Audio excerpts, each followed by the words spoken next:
remember it when I'm going like, all right, I've got my notes up. I'm saying that stuff audibly, and you're just like, I'm just like, I'm good, ready. good. You got your notes up. We're ready to go. Yeah. I'll take a drink. We'll Oh. be Do fine. I have notes? All right. Are you good?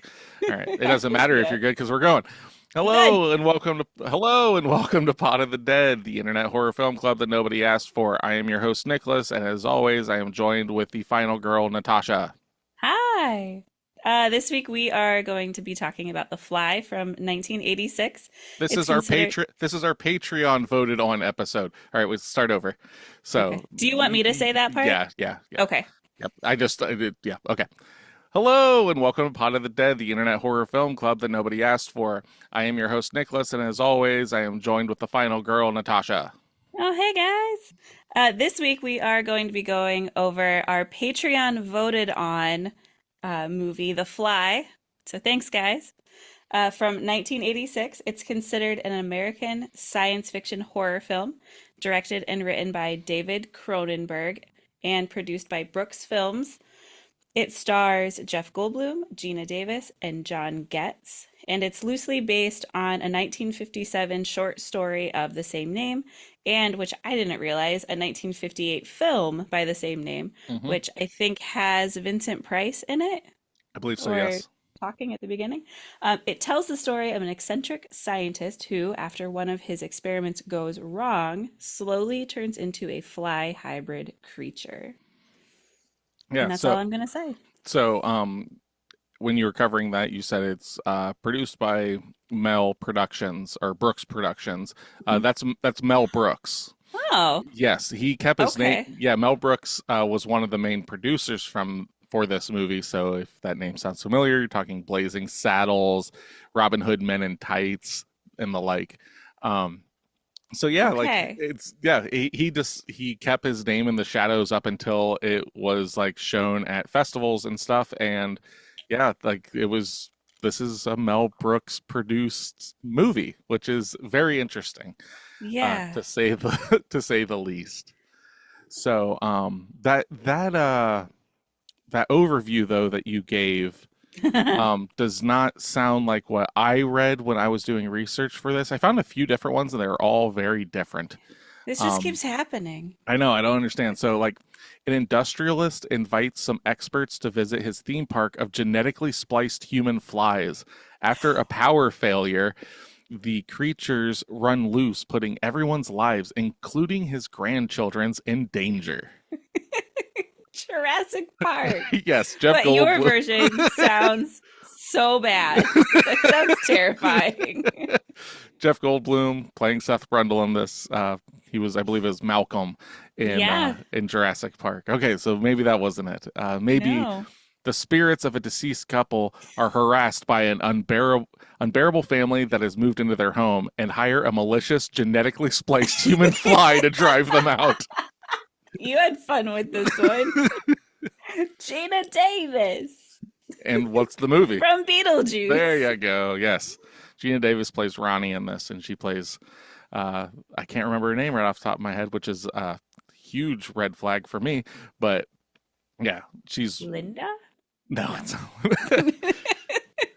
Something that's interesting though is during the making of this film, and there's another one, but in the making of this film and stuff, Jeff Goldblum and Gina Davis were a romantic couple during, Oh. like they were together at this. So, but the last one that I've got is five siblings are left alone all summer when their mom leaves town, and the evil genetically spliced human fly bites the dust. Is this The Babysitter's Dead? Yes, Don't don't tell tell mom the mom the baby's. baby. Yep, John Getz, the who plays Stathis in this, is in Don't Tell Mom the Babysitter Said. You went three for Oh, three on this one. dude, I'm so proud of myself for that last one. There you go. Yeah. So, David Cronenberg, a little bit on him. He's our director. He ended up basically doing some sprucing up on the script and everything, and like made it his own. He is known as like the king of body horror. He has Okay. he's got 47 directorial credits going back to 1966, all the way up till 2024 with the release of his movie The Shrouds. So that's 58 years as a director. Um, Wow. To name a few of his films that he's known for, you've got The Fly from 83, or from 86 rather, Videodrome from 83, Dead Ringers from 88, The Brood from 79, Crimes of the Future from 22, Scanners from 81, Crash from 96, and The History of Violence from 2005. So you don't know any of those movies? I've heard of none of them. I think you would really like Crash. It's not so much it is a horror film, but not like this.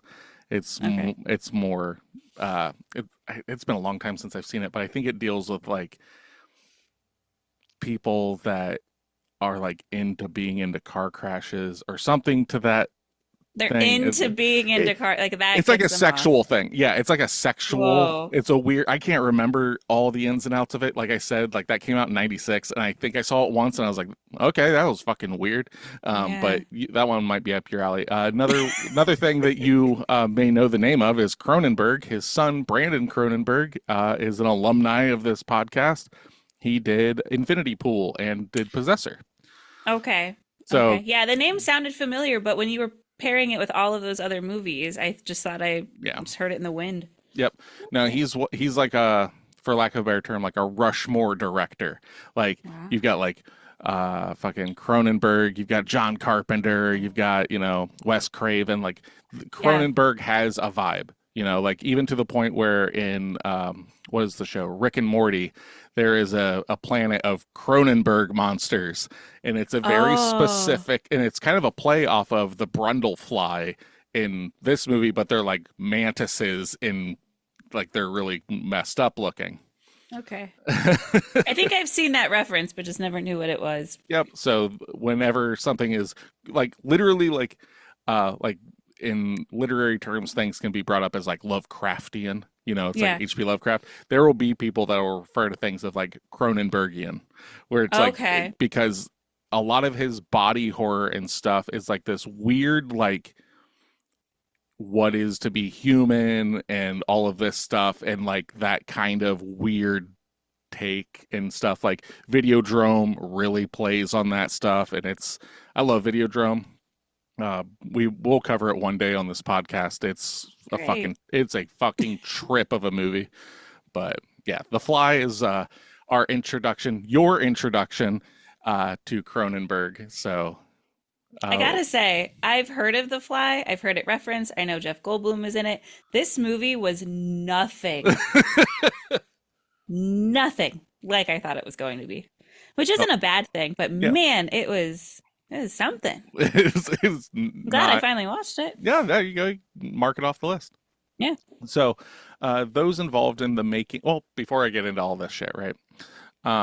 Your history with the film is nothing up until now. Just told you. Yep. My history is I saw this at a very young age. It was the early 90s. And yep, I'm pretty sure that mom was like, oh, you like horror films and stuff, little Nick? Here, check this one out. Which is insane because there's so much sex and stuff in this film and everything. But I guess you had to have been there. Oh, the 90s. Yeah. But this is one of those movies that has always kind of been in my back pocket of like growing up. There are just certain films that it's like, oh, The Thing, The Fly, there's just like, why does Nick like gloopy creature featurey stuff? Oh, because Nick saw The Fly when he was like 10. Like, why watched the last half of it with me this morning? Oh my god. Yes, fuck yes. I don't know what I was doing. At one point, like, I just kept going like, dude, the special effects in this are awesome. Check out all those prosthetics. And then the milk came out, and I paused it, and I was like, do you want to keep watching this? He goes, no. No, please no.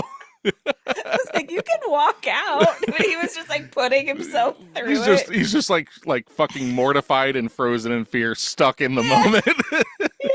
Surely it'll end. Oh god, it's even worse. No, it's not. So he just like ran off to his room. Oh my god, that's fucking hilarious. Like, it's all fake, right? Yeah. No. Okay, I love you.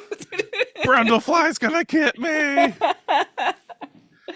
But yeah, so this movie came out in 1986. What do you think its budget was? Ooh, big.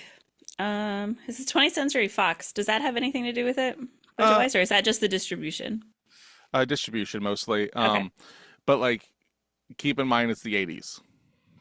When Okay. you're thinking like what you think a budget is now for a high Ah, budget and what gotcha. you think that a budget is in the 80s for a high budget, keep that in mind. Account for Yep. opposite of inflation. Um, I'm gonna say $2 million. This movie was made for $12 million. Okay. Yeah, I really course corrected that. Like, I don't know the concept of money anymore. It's somewhere between 100 million and $100. Am I somewhere on that spectrum? Yeah, Yeah, give or take. you're on some sort of spectrum. But okay, so this came out 1986. What do you think it ended up bringing in at the box office? Uh, Also, a lot. I feel like this was like a cultural phenomena back in the 80s. Like everyone had to have seen it.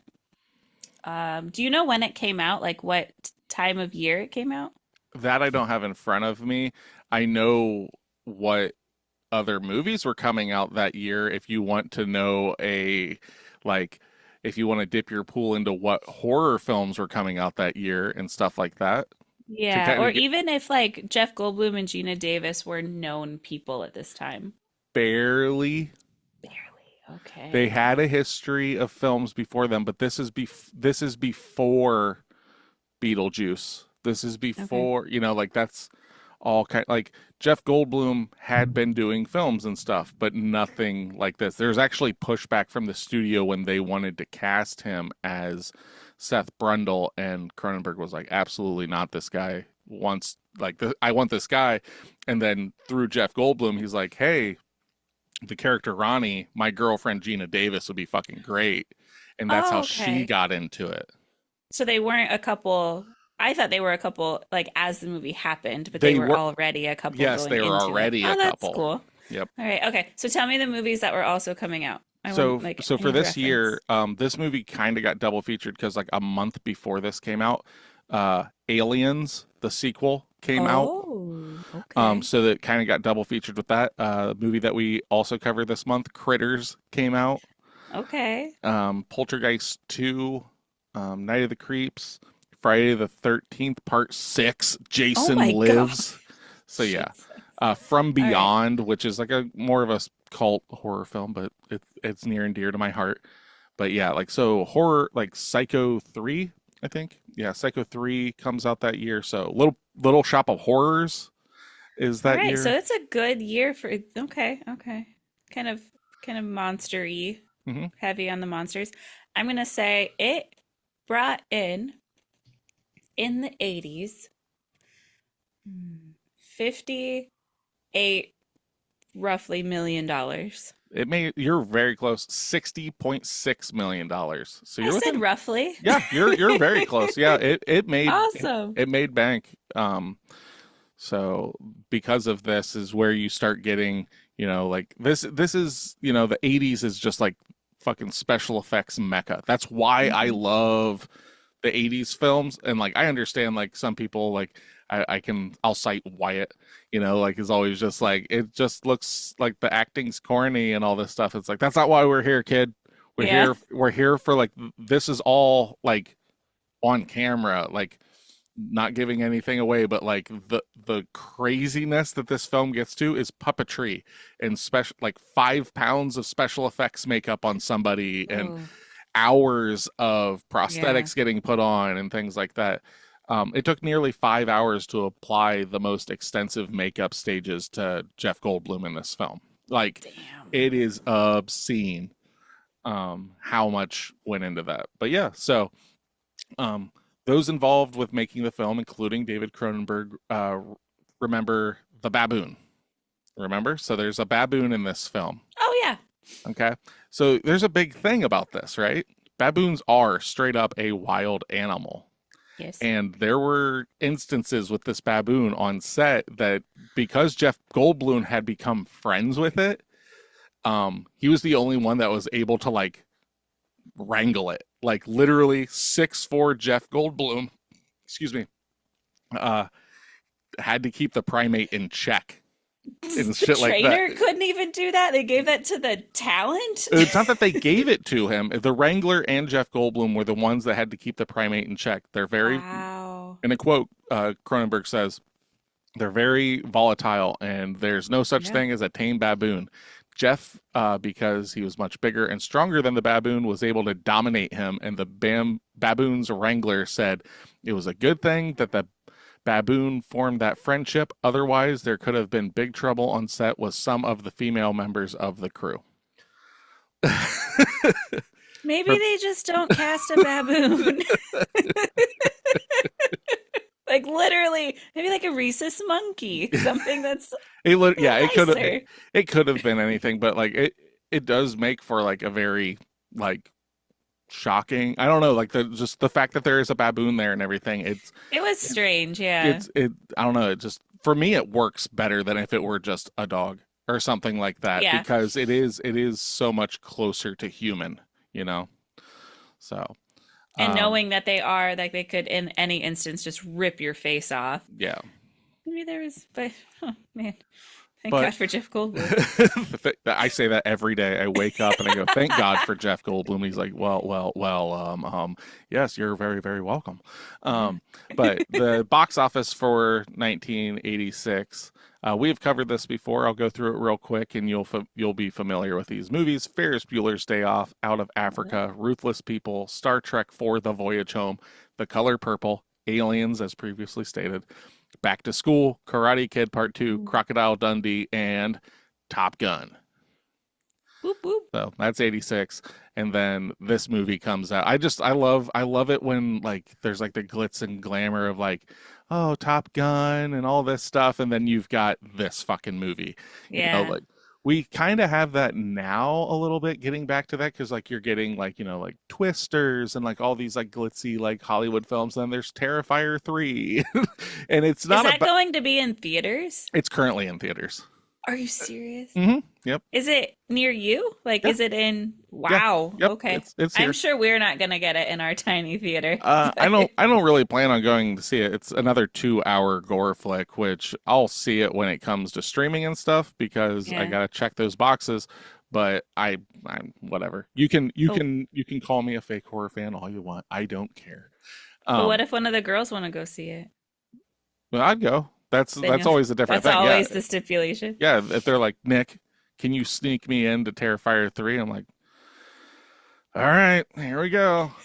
I'm not going to be bothered by it or anything. It's just I've got better. You're not gonna do it. Well, there's just better time. movies that I'm willing to spend 2 hours on that are currently coming out and stuff like that. But I got it.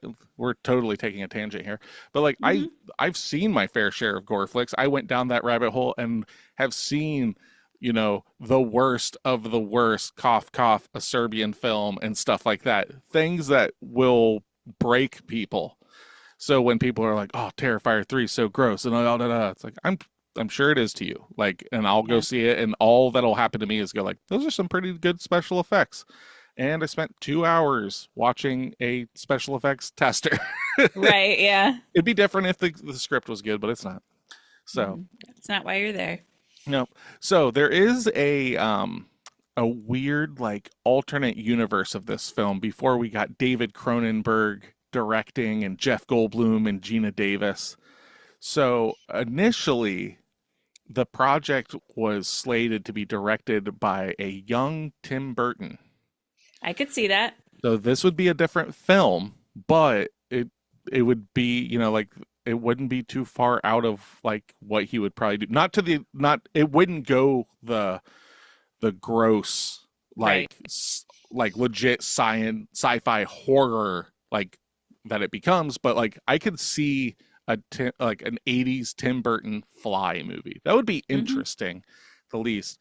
What's also really funny is the role of Seth Brundle was declined by a one Michael Keaton.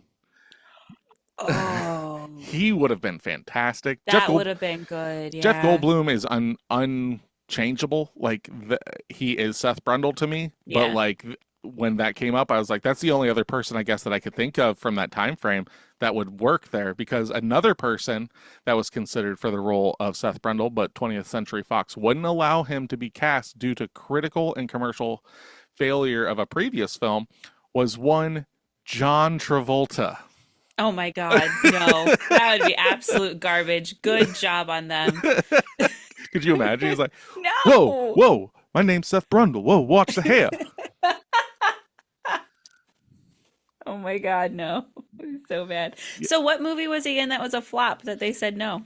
Called Two of a Kind from 1983. It's not one that I'm familiar with. I don't know why I asked because it was a flop. Then of course I'm not going to know what it was as soon as the words came out of my mouth. I'm about to ask a question that I actually don't know anything about. Yeah, here we go.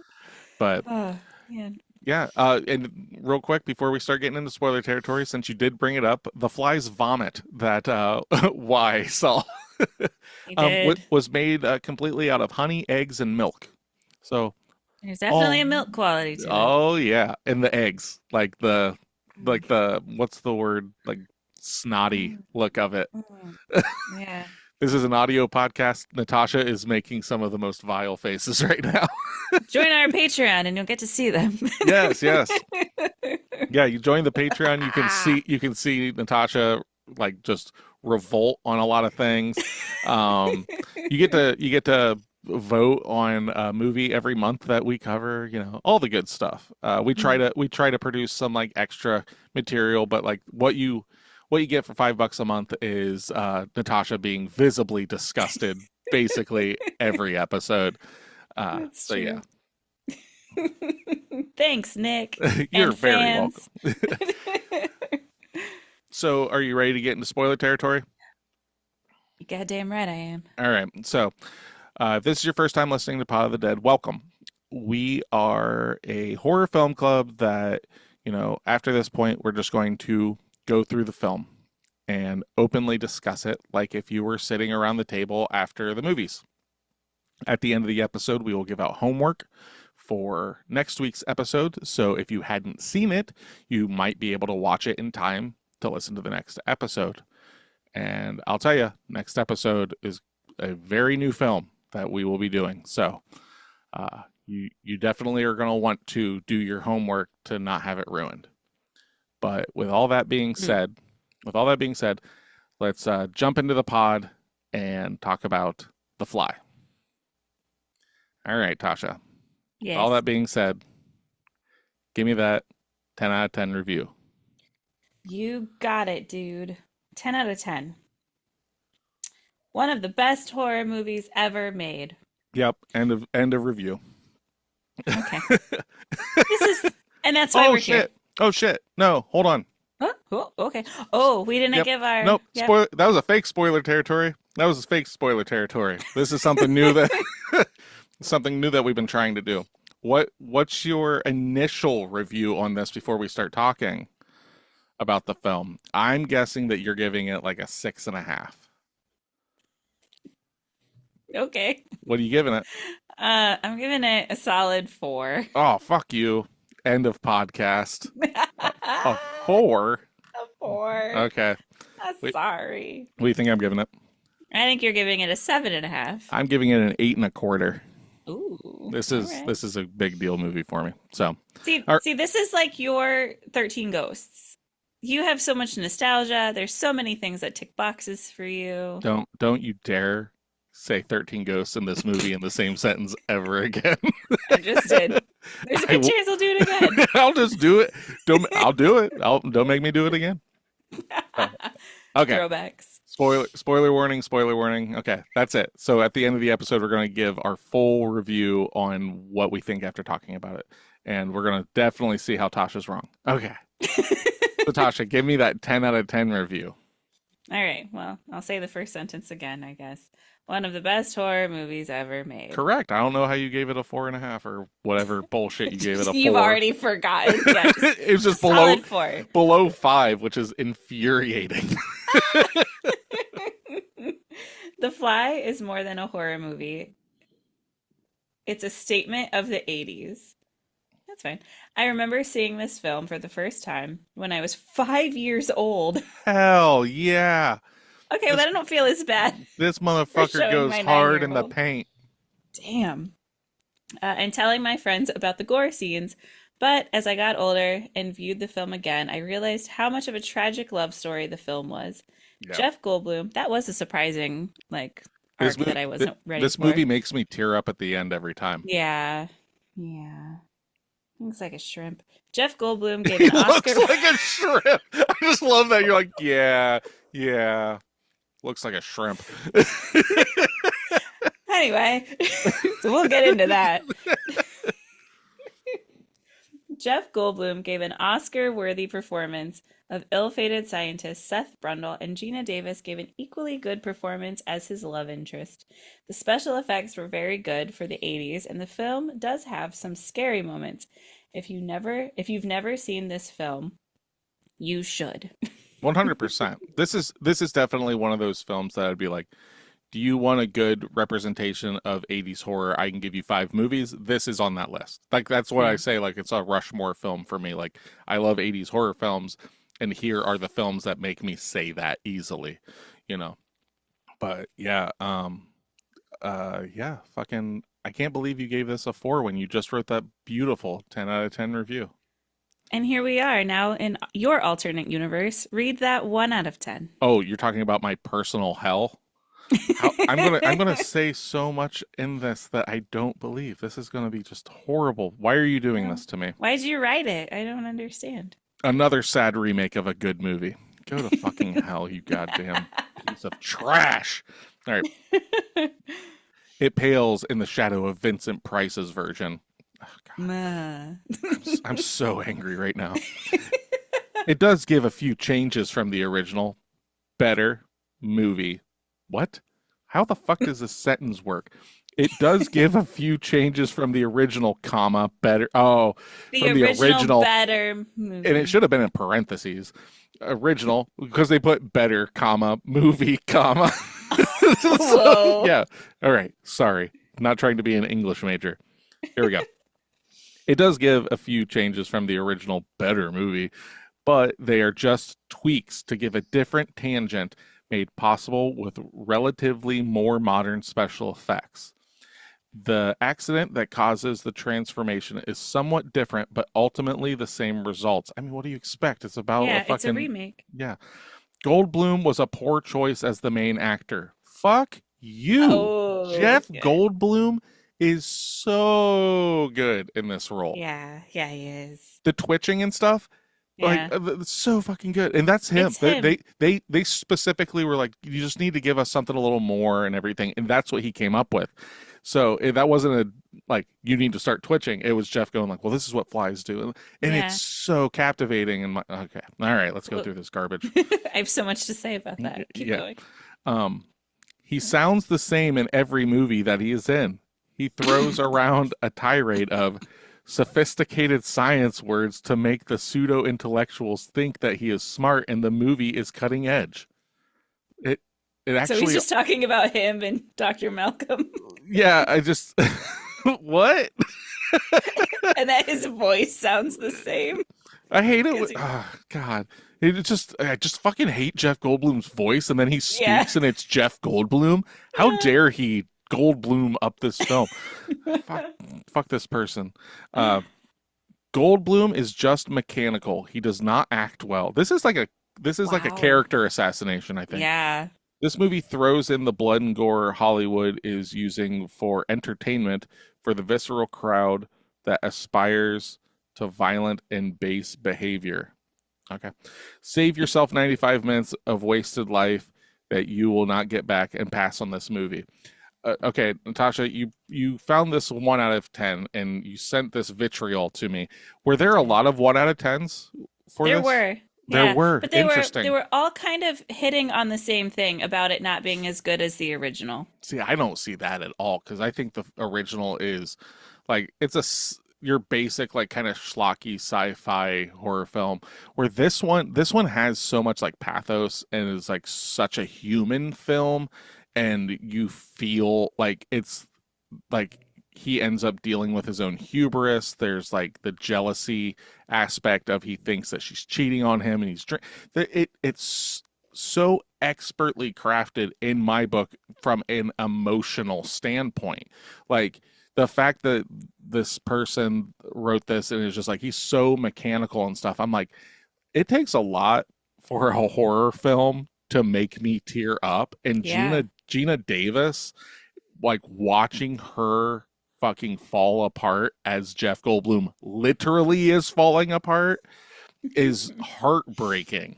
And then like to find out that they are actually together makes sense why Yeah. they were able to like capture that on film and stuff like that. So yeah.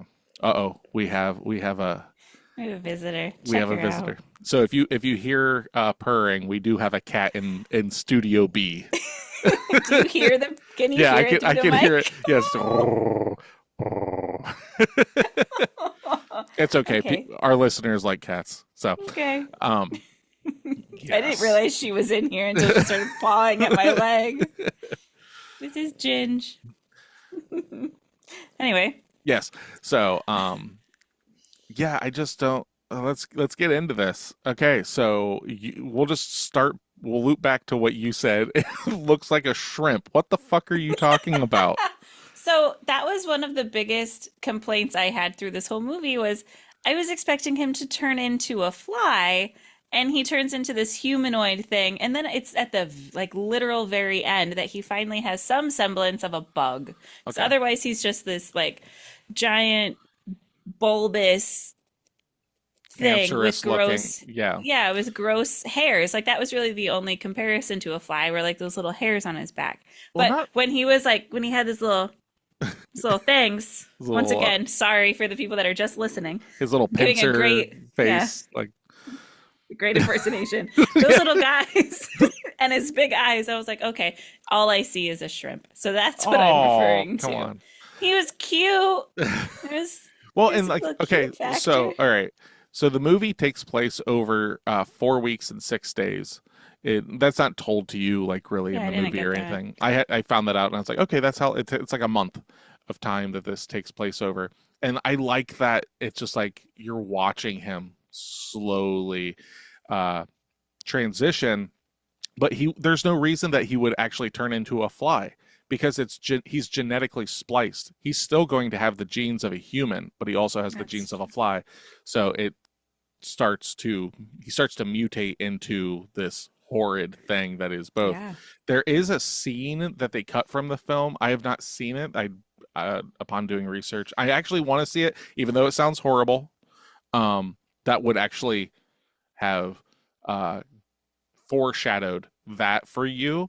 So there's a scene in the movie that they did shoot and they cut out after it was shown at some festivals and stuff because they said that after that scene it's hard to empathize with Seth because what he does is he takes the baboon and a cat and puts them in one pod and shoots them over. And this is after he's already had it. So he's doing it for scientific research, but it comes out as this mutated creature that he then like kills. He like beats it to death and kills it to Oh, put it out of its misery and you stuff. gotta beat it to death. But like people were saying, like when that happens, it's like, well, we can't really deal with that.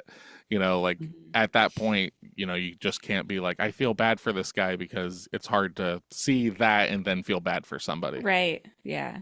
Okay, so that's cool that that was a component that you were supposed to get was this because there was fleeting moments where I felt sorry for him, especially at the end I did. Yeah. But throughout I didn't really know how to feel for him because he is this not the eccentric part, but like he is this self-centered like guy and he keeps trying to throw her into the pod. Well, he's at Like, that point at the beginning of it, he's not seeing the downfall of it because he's just noticing that he's reinvigorated okay. and all this stuff. And it's like, it must be. And this is just like he is a scientist. He's taking information and he's trying to figure it out. But, so he's just like, it must be because all my molecules are taken apart and then put back together. And it's just like, I feel so much more alive. It's kind of like a drug. You need to feel this way. This is great. And she's so like reluctant to it and everything.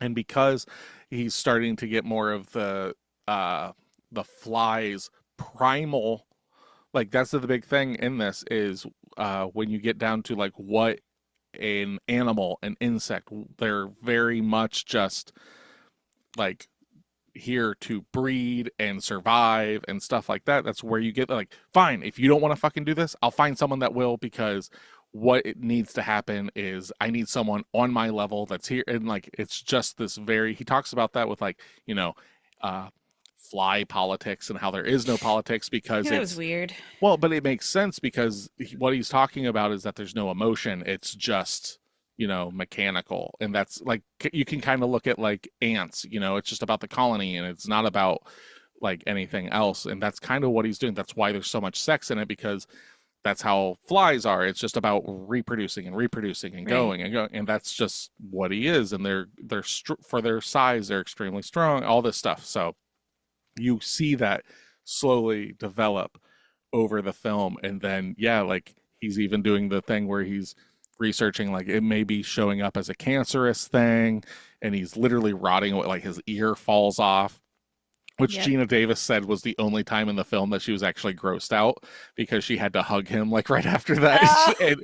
And her face that she makes while doing that is her actual reaction. That's not acting. She was just disgusted with it. But yeah, like and when he turns into full Brundlefly, which is called Brundlefly, Yeah. if they would have just given him like fly eyes, it wouldn't have worked. It's like the big dark eyes. Like there's so much like emotion that's able to be Hmm. passed. Like you can see that it's sad and all this stuff, and it's very it's hard to describe.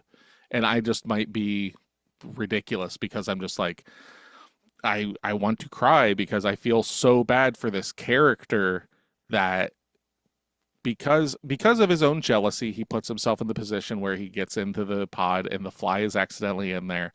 And now he's just trying to do the best of it, but through that, it's like Icarus flying too close to the sun, Hmm. and now he is plummeting to Earth and ultimately, you know, fucking dies. Yeah. And there is there is some like research in psychology behind the big eyes. Like there's an evolutionary component to us being empathic to something that has those big eyes because Hmm. babies do, baby animals do. So it's like intrinsic for us to feel for Huh. something with big eyes in general. Yeah. Well, I know that's a So, big thing with like the Japanese kawaii thing, which mhm. is like kawaii basically translates to like cute. And that whole thing has like it's the big eyes, the little features, like it's all that kind of stuff that's like intrinsically cute to the Yeah. human brain. Mhm. Yep. But um So let's go back to talk about fly politics. That part really confused me because then, and I don't know if it was just him going off on like a crazed tangent, because then he was talking about like wanting to be the first fly politician, and that really lost me. And I like that Gina Davis was even just like, I don't know what you're saying right now. well, a lot of that has to do, if you really think about it, it has a lot to do with just like how sporadic Okay. a a fly, probably how crazy its brain is going from time to time, you know, like it's just all over the place. And he's just that's what comes to my mind anyhow. Are you looking up something? Yeah, why, what happened? I can see light flash, like you're Oh yeah, changing pages in your glasses. yeah. But like that's the only thing that makes sense to me is that it's with that. So yeah, he's like, how does he state it? Let's see here. So are we essentially not supposed to take everything he says as like part of the storyline? It's just him kind of being He's just like spiraling. unhinged. Yeah, Okay. because like he says, have you ever heard of insect politics? Neither have I. Insects don't have politics. They're very brutal, no compassion, no compromise. We can't trust the insect. I'd like to become the first insect politician. You see, I'd like to, but I'm afraid. And then Ronnie's like, I don't know what you're trying to say. And he's like, Yeah. I'm saying I'm an insect who dreamt he was a man and loved it. But now that dream is over and the insect is awake. That was so sad. Yeah, and I then forgot about that part. exactly like that's the whole build up to it is like he's just my humanity is gone. Yeah. I have crossed that threshold of prior to this conversation I was at least 51% Seth. Now I am at least 51% Fly. And yeah, he's like, I'm saying I'll hurt you if you stay. Like that is so fucking like heartbreaking. That I'm an insect who dreamt he was a man and loved it, but now the dream is over and the insect is awake. Is I'm like getting a little like misty eyed Yeah, over here. Like, it's crushing. but that's the insect. Oh, Tasha is legit like teared up a little bit. So like yeah, it's one of those things where it's like the insect politics thing is like yeah, it's kind of weird, but like it's just him. And I can wholeheartedly relate to this. He's like talking what makes sense to him, and she's like, I don't understand. It's like let me try and word this in a way that makes sense to you. Because Steph and I have literally just had this conversation where like I said something and she was kind of mad. I was like, I didn't mean that. Let me rephrase it because what's going on in my brain is like a mess of words and emotions and stuff. And I'm trying to package that for you and the words that make sense. So what makes sense to him is an insect could never be a politician because there's no compromise, there's brutal, all this stuff. And she's like, what the fuck are you talking about? And he's like, I am an insect now. I am brutal. There is no compassion. I will kill you.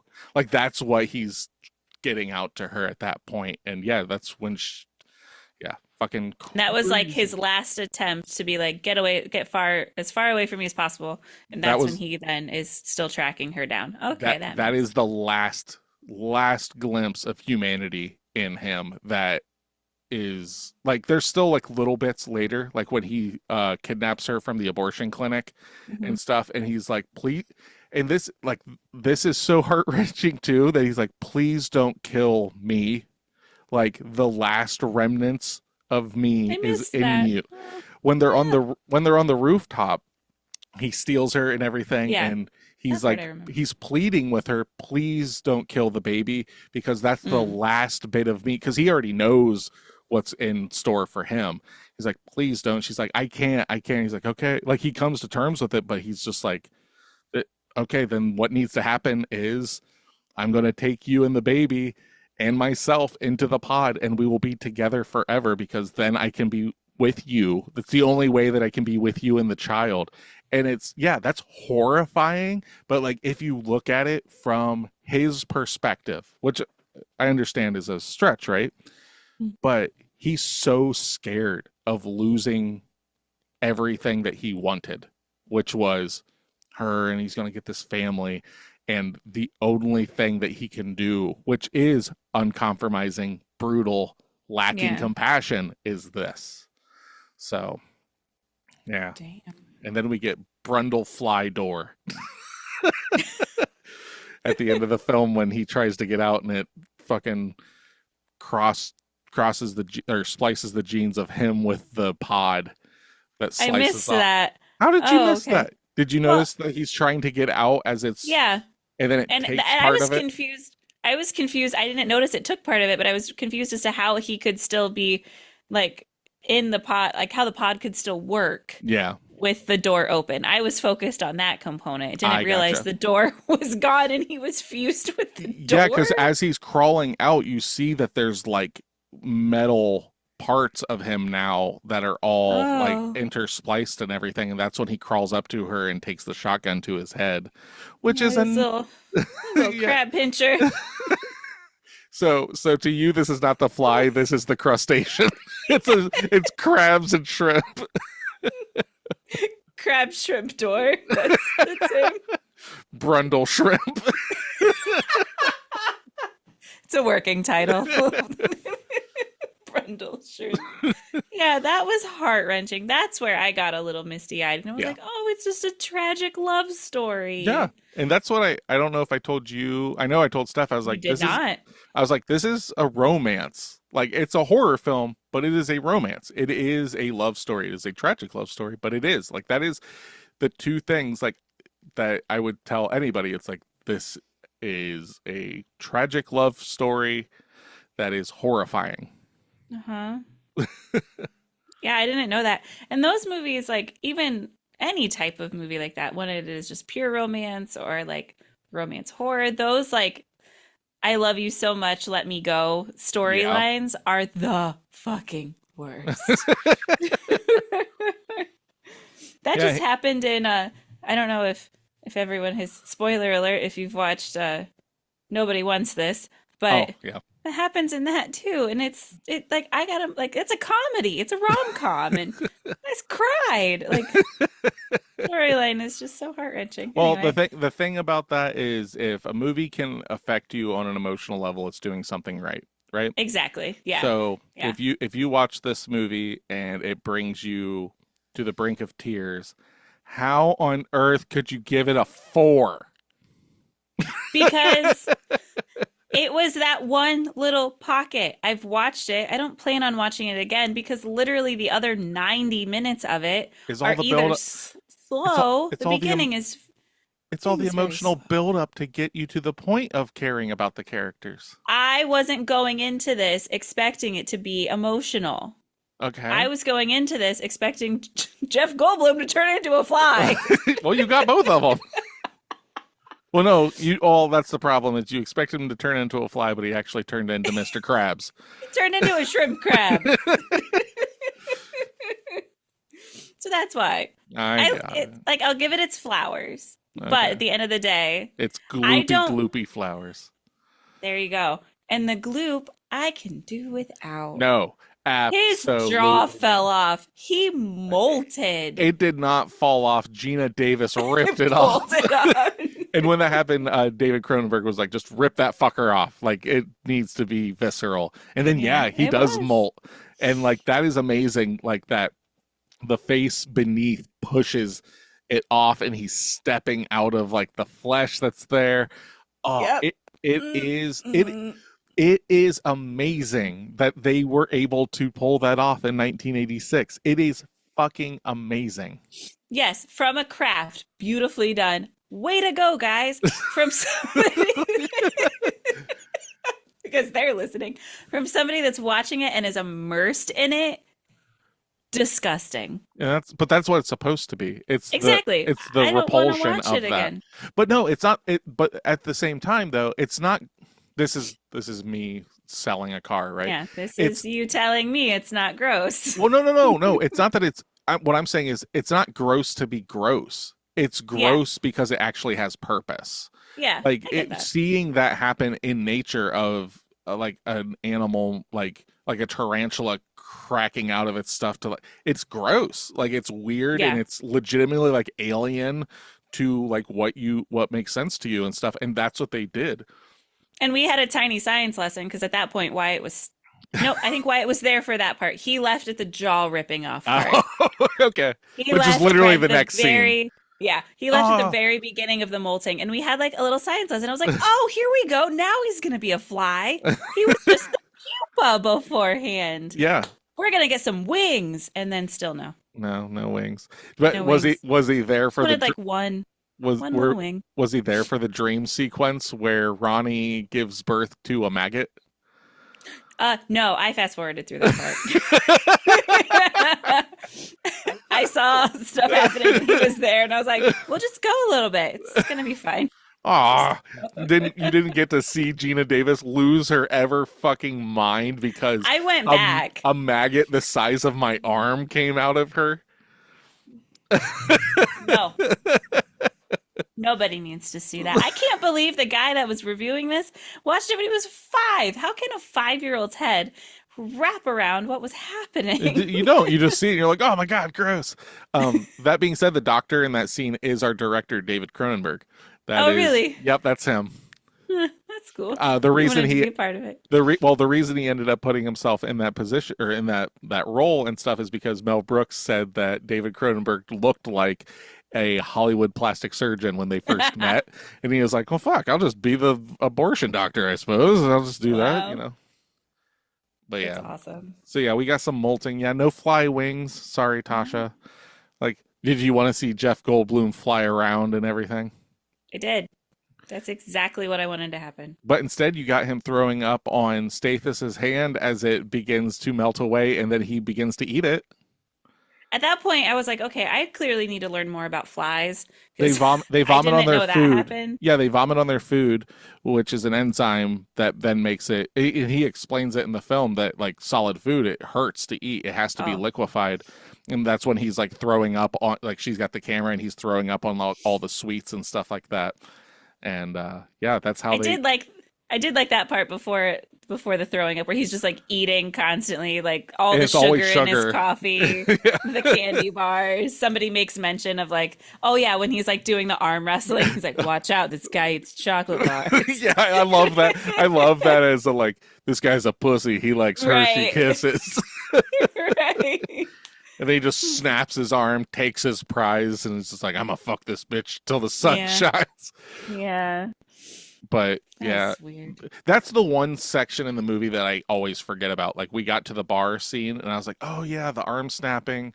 Wait, why is this? It's like, oh yeah, because he then takes the girl back. And it makes sense and everything, but that's like the one scene in the film that I'm just kind of like,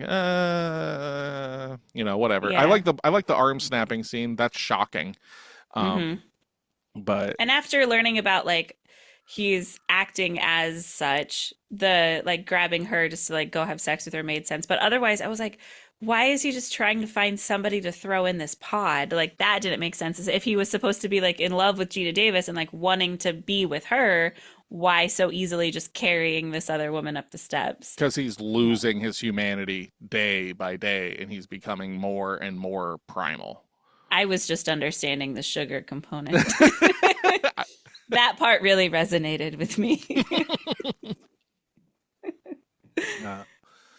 Yeah, so yeah, I don't really have a whole hell of a lot more here. So if you want to get into our actual end of episode review on this film, we can do that. Sure. So, I said previously at the top of the episode that I give this movie an 8.25. Yeah. What do you think that I give it after we have discussed it? I think you love it even more now. So I'm gonna say an 8.5. Yeah, you're right. I like this movie a lot. This Like movie, this just like honed in your love for it. yeah, it just talking about it just makes me go like, God damn this film. God damn this film. And it's the love is not 100% solely because of the gloopiness. It's the pathos of it. It's the humanity in this film that really pushes this high. Like I I don't know. Like I fucking love this movie. Like it is, and it's in and out in an hour and a half. You know Yeah. what more do you really want? Obviously, Tasha wants less gloop and more Jeff Goldblum fly wings, but whatever. The title was deceiving. I'm a very literal thinker, so that one was like, where are the I, wings? I Anyway, suppose. All right. So, what did you originally give this? a 4. I think after talking, you're just gonna give it a 4.5. You are correct. God Four and damn a half. it. Because I genuinely don't see myself ever watching this again. And if 5 is the cutoff to like, will you Uh, watch it again? yeah, that's fair. That's And where it's I'm at too. But yeah, and it's for the gloop. Like I hate to say that, oh, like the disgust of it took me out of it. The storyline is very good. Jeff Goldblum is fucking phenomenal. Gina Davis is good. I'm not a huge Gina Davis fan, so but I mean, it is what it is. Um but yeah, like him, like his lack of teeth at that his one point where teeth he's just like falling he's out. just putting all of his shit in the medicine cabinet. Yeah, yeah, the Brundle Natural History Museum Yeah, where of he's him pulling as a his human. fingernails off. I don't need to see that in a love story, man. You know what? I need to see that in more love stories. The note, David Cronenberg's The Notebook. Give it to me. No. So for those reasons, yeah, it's staying low. Like I don't like body horror. It's gross. It's just gross. And that's where we are. And that's all I got to say about that. Right. Yeah, I love that this is like Jeff Goldblum is known for this movie, and for that I'm glad I finally watched it. Like I said, it was nothing like I expected. I just like, even if it was just like, I'm going back to the wings, man. Even if it was just like one that just like popped out a little bit and it was ineffective and didn't work, just something to make it like a fly. I don't know. That's all Yeah. I got. So I'm giving it a 4.5. All right.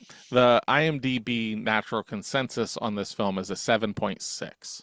I saw So that. for a horror film, that's extremely high. Like once you start pushing to that 8 territory, like damn. So Yeah. this is a beloved film, but again, like you pointed out, it's like you got to be down with, you know, body horror. Like this Yeah. is like the and body horror is like the horror of the flesh, like the all that kind of stuff. And that's always very interesting to me because it's not something that I can conjure in my brain. I see it and I'm just like, Mhm. "Oh my God, it's so whatever." So so what's And that this give is us?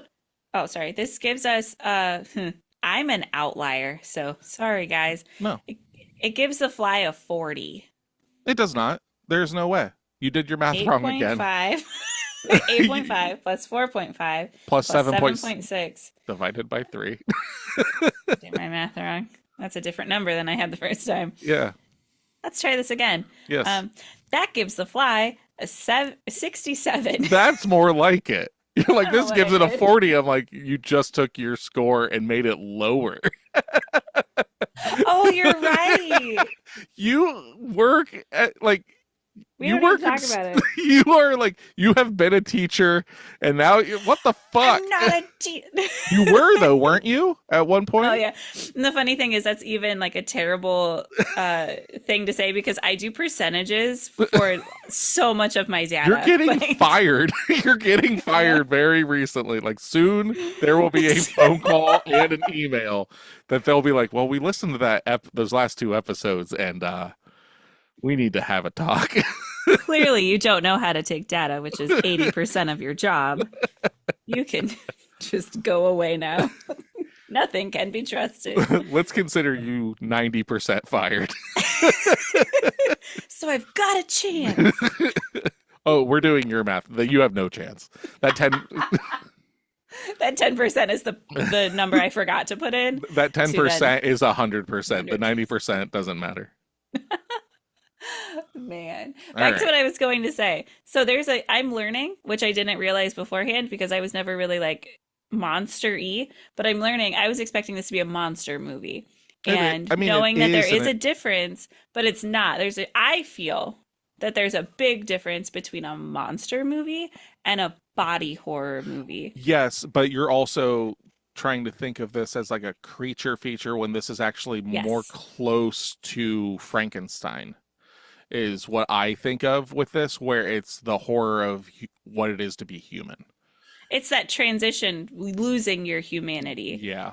Where I don't, was Frankenstein ever a human? No, but it's the thing of that he's Or alive. Frankenstein's monster? Frankenstein's monster is built up of human pieces and it's trying to understand what it is to be human, and everything is against him because he's a monster, but it's all that stuff, like I find that more palatable and less scary, I guess, yeah. than the opposite of it like slowly slipping away. It kind of goes back to that scene in The Dark and the Wicked where it's like, oh shit, I'm losing everything. Yeah. And I'm cognizant of losing everything. That cognition component really can Yeah. do a number to people. Yeah. So it is homework time. And this will be our first film for November. So we'll be in the Thanksgiving season and everything. And we will be covering the Osgood Perkins 2024 film. So this year, Long Legs. Woo, woo. I'm excited for this one. Yep. And I don't know if this is on any streaming services yet. I know it probably will be by the end of the year, but you can get this on Blu-ray. There, it's on video on demand and stuff like that. Like for probably like $5, you can rent it for the night or whatever. It looks like it's rentable for 10 on most Okay. Fandango, Apple TV, Google Play, Amazon for 9.99. Hey, and if you live near me, I've got a copy, and you can just bum it off me. It's cool. I've got the Nicholas horror and martial arts film library behind me. That's all it basically is. There's also some Eddie Izzard DVDs, Lord of the Rings, and then like a couple box sets of anime that I like. That's about it. But yeah, We need to so make you a plaque. Just a yeah, little it's a little plaque thing. for it. Yes, Yeah. like a Library of Congress, that Right. kind of thing. The Library of Horror slash Martial Arts slash Eddie Izzard. Yes, very multicultural Yeah. film library.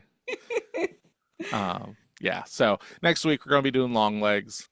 I'm very excited to go over this film, and I'm excited to see what you have to say about it, Tasha, because I have a Yeah. feeling that this is going to be up your alley. But yeah. So for Pot of the Dead, I am Nicholas. I'm Natasha. Come back and listen to us, or else.